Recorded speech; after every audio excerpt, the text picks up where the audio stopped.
আমি এই মুহূর্তে অবস্থান করছি রাজশাহী বাগমারা ৫ নং আউসপাড়া ইউনিয়ন পরিষদে।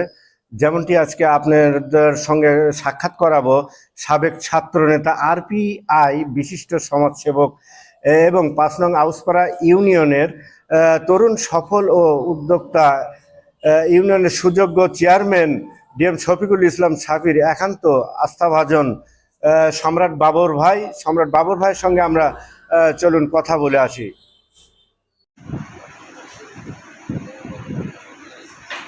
আউযুবিল্লাহি মিনাশ শাইতানির রাজিম। বিসমিল্লাহির রহমানির রহিম।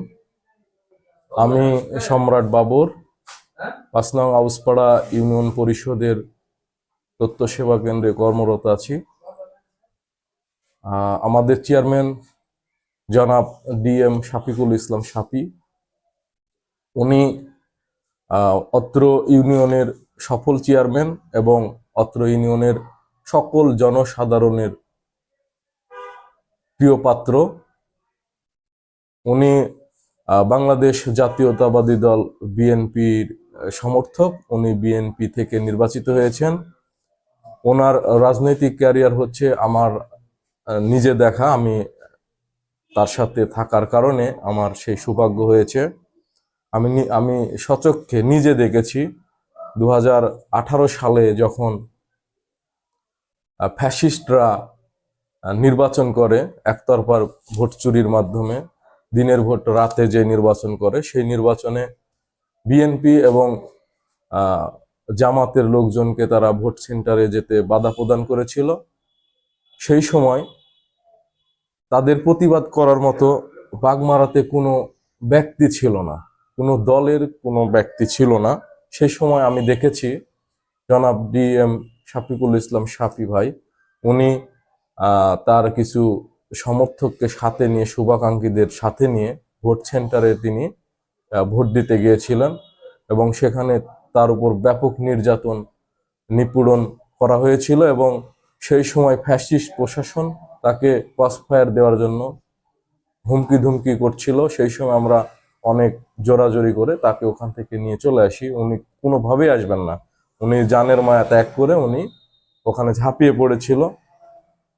আমরা ওখান থেকে যেভাবে তাকে সেভ করে নিয়ে আসি এবং যতক্ষণ ভোট হয়েছে তিনি অঝরে কেঁদেছে।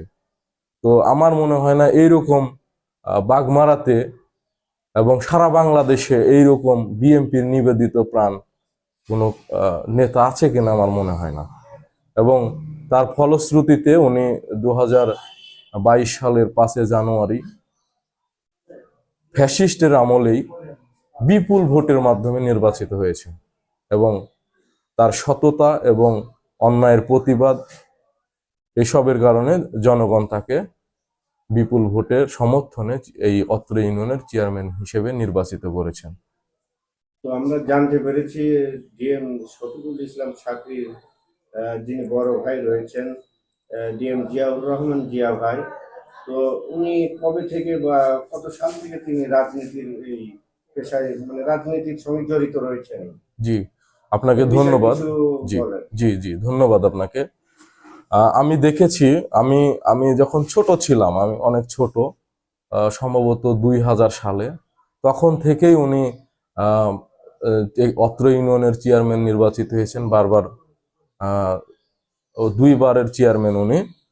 তো উনি তারপরে ২০০৭ সালে, না ২০০৯ সালে উনি উপজেলা নির্বাচন করেন, উপজেলা চেয়ারম্যানের, এবং সেখানে নির্বাচিত হন।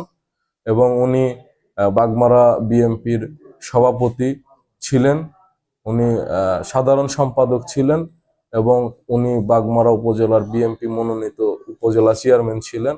এক কথায় বাগমারার বিএনপি বলতে ডিএম জিয়াউর রহমান জিয়া ভাইকে বোঝায় আমার জানা মতে। আমি দেখেছি আমার সৌভাগ্য হয়েছে। উনিও নির্বাচনের সময় কেউ প্রতিবাদ করার মতো ছিল না, যে যার মতো ব্যস্ত, যে যার মতো সুবিধা নিয়ে ব্যস্ত, সুবিধাভোগীরা। তো রাজপথে শুধু আমি দেখেছি, আমি কেন, বাগমারার যারা অরিজিনাল বিএমপি, তৃণমূল বিএমপি সবাই দেখেছে যে ডিএম জিয়াউর রহমান জিয়া ছাড়া বাগমারা উপজেলাতে ফ্যাসিস্টের বিরুদ্ধে কথা বলার জন্য আপনার হরতাল অবরোধ থেকে শুরু করে যে কোনো কর্মসূচি উনি ছাড়া পালন করার মতো কেউ ছিল না। এটা আমার কথা না, এটা বাগমারার প্রতিটি তৃণমূল বিএমপি যারা বিএমপি কে ধারণ করে তারা সবাই আমার সাথে একমত হবে। এবং উনিও ব্যাপক নির্যাতিত, আমি দেখেছি উনিও ব্যাপক নির্যাতিত। উনি 17 বছর আহ, ঘরে থাকতে পারেননি, নিজের ঘরে থাকতে পারেননি, উনি পালিয়ে বেড়াচ্ছে সব সময় দেখছি, এখানে ওখানে বিলে, হ্যাঁ, তারপরে নদীর ধারে বিভিন্ন জঙ্গলে উনি করেছে। তো উনার মতো নির্যাতিত ত্যাগী বাগমারাতে কল্পনাই করা যায় না, কল্পনার বাইরে। তো আশা করি বিএমপির ভাইস চেয়ারম্যান জনাব তারেক রহমান তার ত্যাগ, আত্মত্যাগ এবং তার জনপ্রিয়তাকে মূল্যায়ন করবেন এবং সামনে আগামী নির্বাচনে ধানের শীষ প্রতীক তাকে দিয়ে মনোনীত করবেন এবং তিনি অবশ্যই নিশ্চিত ধানের শীষ প্রতীক পেলে নিশ্চিত সে বাগমারার এমপি নির্বাচিত হবে, এই দোয়া করছি ইনশাল্লাহ। জি।